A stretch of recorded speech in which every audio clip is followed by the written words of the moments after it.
So, I got a copyright claim from my Resident Evil Degeneration snark through, which caused the video to be blocked worldwide. I disputed that claim, and you say, yes, your video is eligible for monetization because, it's fair use, it's commentary and review, etc. But then, I couldn't go on for a week before you completely freaking troll me again. So, YouTube, make up your mind.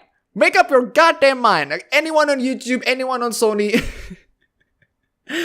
At this moment, I have to evacuate. I'll go to VidMe. In fact, I am. From my last 3 videos up to this point, I will be on VidMe. So if you are on VidMe as well, please do follow me on there.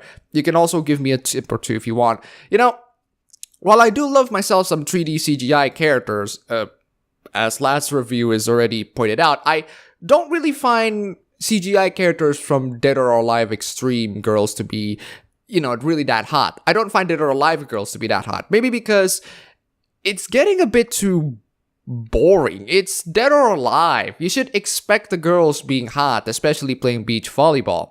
However, Dead or Alive 5 came out and one girl changed my mind. And her name is Mila. That short red-haired girl who sounds like a streaking fangirl is a love on first sight. And she can beat my ass and kick me in the balls anytime soon. Sorry, got distracted there. But in all seriousness, Dead or Alive having sexy girl is pretty much like a sunrise. It's expected. It's typical. So anybody shouldn't be surprised at this point. But this article came in and... Guys, I really wish that this article that I read for today is not embarrassing. But my god, it's so embarrassing. I don't even know what to say. I'm just gonna read it with you guys. Dead or Alive is more than just breast. Well, obviously, Mr. Mike Fahey, it's obviously more than just breast. The beach volleyball games are just spin-offs of the actual fighting game, just in case you were wondering. And they're legitimately good fighting games. So, I think I can agree with you on that, but let's get into the story. And I want to use a couple of pictures of Mila. I fell in love with my favorite fighting game franchise for all the right reasons. It was fast, frantic, flashy, and groundbreaking. Now, after nearly 20 years together, it's time for me to face the truth. My favorite fighting game franchise is an exhibitionist, and I'm not okay with it. So, your fighting game has turned into an exhibitionist, which, I'm sorry, I'm a filthy foreigner who knows jack about English, but it means a person who behaves in ways intended to... Oh, but isn't that true for fighting games in general? Or video games in general, in that they're supposed to seek for attention of the players who wanted to play them. Tekken does this with its sexy characters, Street Fighter does this as well, Mortal Kombat does this as well. Hell, Skullgirls and Senran Kagura are built on this trope exactly. There's absolutely nothing wrong with your game trying to display its sexy characters to attract your audiences, but somehow it's wrong in the eyes of the Kotaku journalists who celebrated the fact that a game about sexuality was uncensored. But that's another different story. In the late 90s, I was a fighting game fiend, greedily scoping up every single title that featured a pair of characters pummeling each other senseless. And in the mid to late 90s, there was no better place for a fighting game fan than Sega Saturn. It was the platform where 2D fighting matured and 3D console fighting was born. Armed with a 4MB expansion cartridge that allowed me to play Japanese games, I ordered the first Dead or Alive from Japan and fell in love. Well, good for you, man. Good for you. Despite swapping 3D backgrounds of the arcade version with pre-rendered sprites and lowering the detail of the character models, Dead or Alive for the Saturn was a gorgeous game for its time. But it wasn't the game's looks that got me hooked. It was the action, fluid and precise. This was a game about striking hard and fast. It was a game about countering. The counter button allowed players to anticipate their opponent's attacks and turn them around, turning a strike into an opportunity to fight back. The ability to counter a Dead or Alive was revolutionary, transforming normal back and forth battles into a ballet of battles. Yeah, that's a thing with lots of fighting games I've tried before, but the parry moves are getting a bit complicated as time went on. Glad that you're in it for the fighting so that you can at least try to ignore some of the sexy stuff. While it was the sweet flow of Dead or Alive's fights that seduced, others latched onto a more immediate aspect of the game's appeal. The women, the boobs, the horror, absolutely terrifying horror. As the story goes, game designer Itagaki wanted a feature for his fighting game that would draw attention to it during development, so he took a cue from another Japanese fighting game, SNK's 2D brawler Fatal Fury, applying the famous breast animation of female ninja Mai Shiranui to 3D character models. The signature Dead or Alive bounce was born. It got attention. Well, I think the boob physics are not entirely because Mai actually has large breasts, and moving around like that does induce a significant number of interesting physics capabilities. It's all for a little bit of realism. Wait. Physics is sexy, therefore it's problematic. Called it! I freaking called it, guys! I freaking called it! An early promo reel for the Sega Saturn version of the game demonstrates the distracting nature of the physics. Itagaki added to Dead or Alive. The innovative counter system isn't really touched on. Danger zones, a concept borrowed from. Yes, it is physics. I don't know how else you're gonna say it, but it is physics because, science is problematic now. This is 2017, guys. It's an amazing time we're living in. Mortal Kombat's stage-based fatalities that would eventually morph into Dead or Alive's multi-tiered fighting arenas. One of my favorite features of the franchise. Get a quick blurb, and while the reel never comes right out, it shouts, "Look at these bouncing breasts!" Every time one of those fluid combat animations ends in ridiculous jiggle, it pretty much does. Ridiculous jiggle. Wait a second. On the archive link, there's an article talking about how hard it is to turn Doom into a sex game. Is it like compatible with GC Doom and ZDL so that I can properly load it? That, and there's also an article about how Hayao Miyazaki wants you to know why Nausicaa has large breasts. Kotaku has closet perverts. They have closet weebs who are going to criticize anime fan service, but at the same time do this kind of garbage. They're absolutely demented people who haven't gone past puberty or something, and this article is an exemplary of it. I never let Dead or Alive's breast physics kept me away from what I feel is an excellent fighting game franchise. I played the original game on Saturn. When it came out the next year for PlayStation, reinstating the polygon states of the arcade version, I played that as well. I played Dead or Alive 2 on the Dreamcast, marveling at how far the graphics has come in such a short time. I played solo, unlocking all of the game's characters and costumes. I'm a sucker for costume unlocks, and Dead or Alive has almost always delivered on that front. This person is writing on Kotaku about the dilemmas of having characters with breast and jiggle physics in a fighting game that I love. It's so distracting. This is the kind of first world problems that game journalists have to endure, ladies and gentlemen. It's pretty damn hilarious.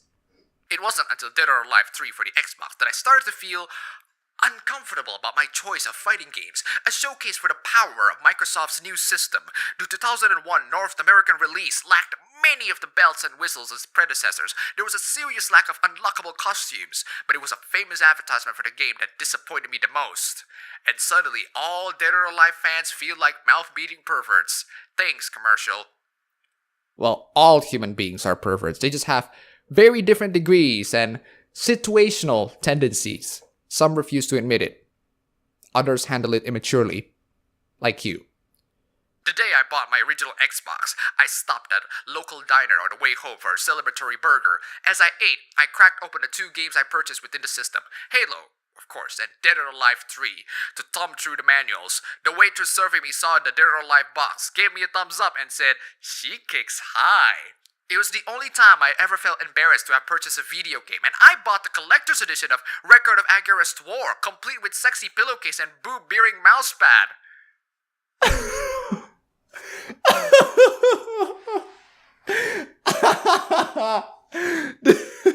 This, my friend, this is the best part.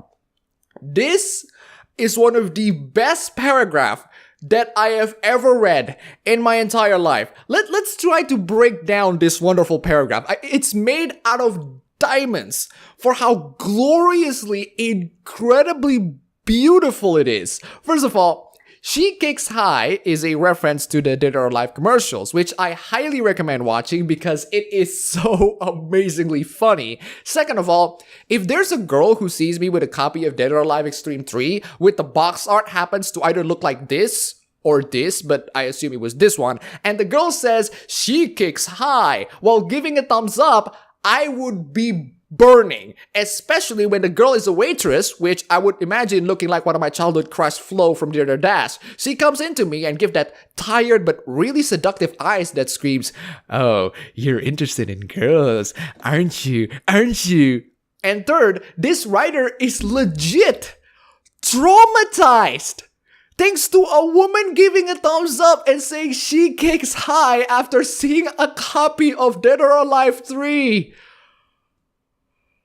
Oh, I don't know. I don't know how to react to this.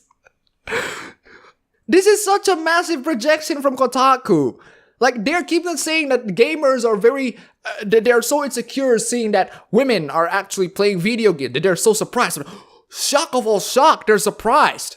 And yet here we have a Kotaku writer shocked and feeling insecure that a woman have sense of humor.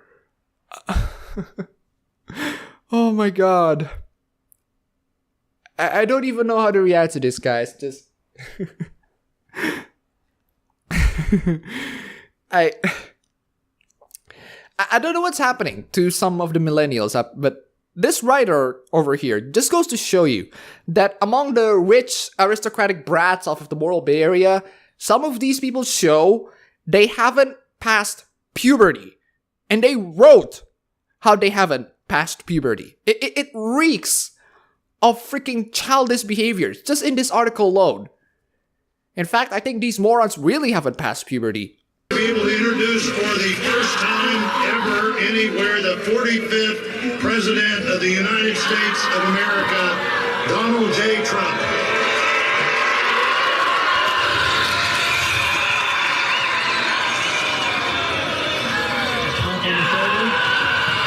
That never gets old. 2003's Dead or Alive Extreme Beach Volleyball didn't help the series' image. The first game in franchise's history to receive an M for mature rating from the ESRB, Extreme Beach Volleyball ultimately came off as, "You want tits and ass? Well, damn, we'll give you tits and ass." To outsiders looking in, it was further proof of the imagined depravity of Dead or Alive's fan base. You know, I'm gonna show you an interesting story. I was once in college, showing off my game collections to a couple of my friends. Then they saw Honey Pop. Some of my friends knew what Honey Pop is and go, "Oh my god, you're such a pervert." And answer, "Yes, I am. I'm a human being. I look at sexy things. Couldn't help it."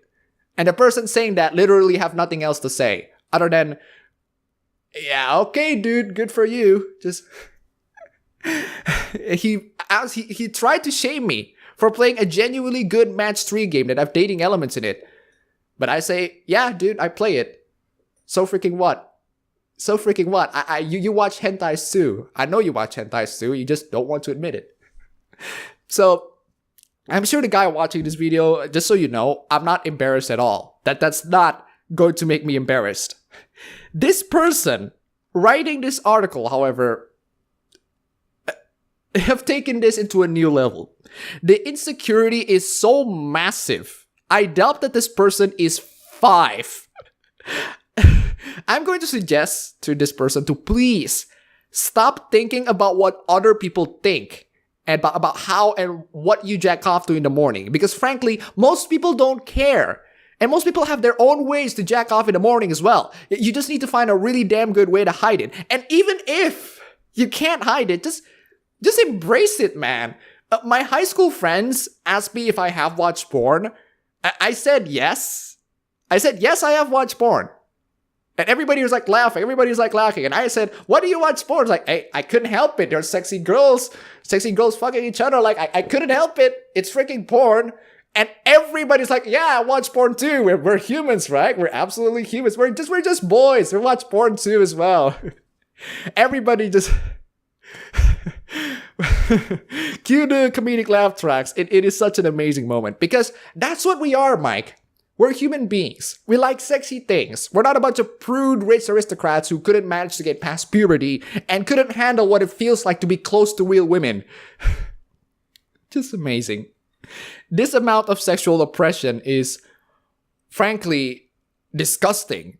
Oh, and by the way, I have a picture of the writer right here, and, well, I'm not the kind of person who would result in insulting appearance, but feel free to do so down below. This entire article is cancerous. Just I'm just gonna skip to the part where the writer is just basically blatantly being a hypocrite. I have nothing against bouncing boobs. Having observed my wife for many years, I've come to realize that it is a thing that happens. Depending on the size, it can be a painful, torturous thing that happen, but I'm of the opinion that it's probably better they do than sit there stoically like a statue. Almost every popular 3D fighting game out there has some degree of bounce. It's really nothing extreme anymore. At this point, hyping it is like telling everybody your fighters kick each other. Of course they do. What I'm saying is, there's no need to change the way things move in Dead or Alive. There's also no reason to hype the way things move in Dead or Alive. So stop making such a big deal out of it. If fans want it, it will be there. It's not gonna take long before he shifts from that, isn't it? Allow me to repaste the game director's Yohei Shimbori's quote from earlier. We actually got a lot of feedback from people who are playing it. It's saying, "We want bigger breasts. Make the characters more like that." That was kind of surprising. Fuck those people. I bet there were at least 5 people quietly enjoying the changes made for everyone who sent in an angry email demanding breasts to be embiggened. What was kind of surprising to me that the team actually took those whiners to heart and changed direction in mid-development. If I were a skeptic, I'd say the whole thing was a flimsy excuse to mention breasts in an interview context, but I am an eternal optimist, so I'll just pretend it was all for the best.